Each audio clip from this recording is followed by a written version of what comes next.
So once we have this mood check or emotion check wherein you know how the student felt about the entire session, you can of course add one last slide that asks the student about his feedback or maybe uh, any doubts that he had.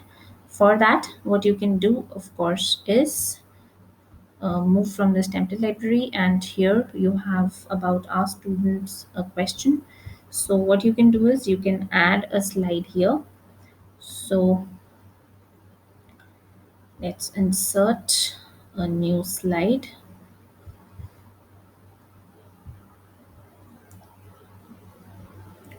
Let me give a title.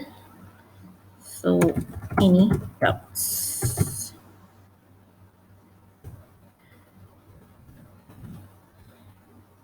And now what you just have to do is click on text. So what happens is a text box will be included with this particular slide and the student can type a response to your prompt. So click on update slide. So this is it, and you have the final slide which is about thanks.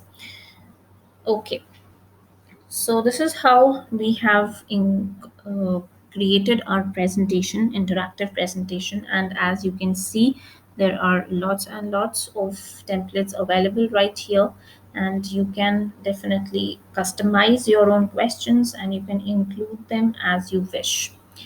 Now we move to the second part of it, which is about how to share a presentation session with your students.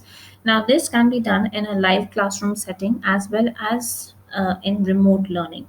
So, you as a teacher can actually be presenting in your class, and the students will be able to access this presentation on their phones or laptops, or like the situations these days, you may just post the link of this presentation, which I'll be showing you how, and the student can access it from his or her home.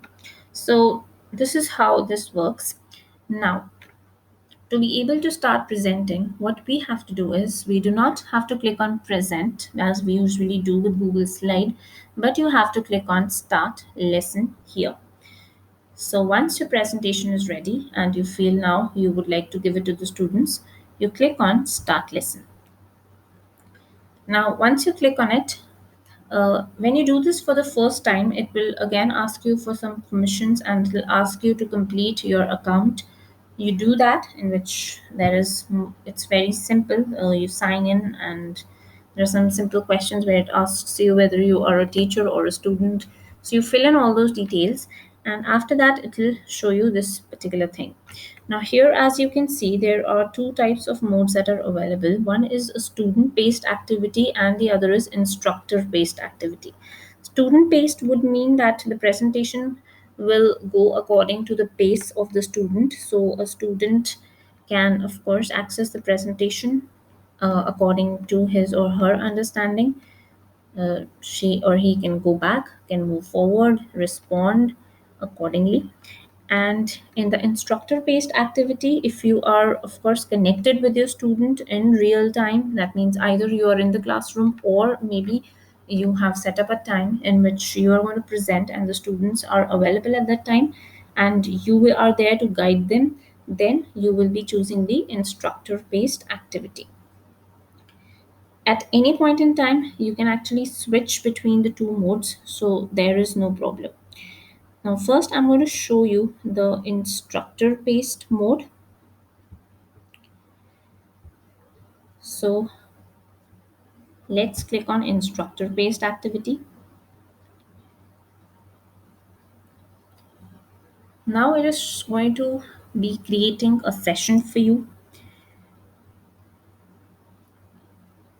launching your presentation session.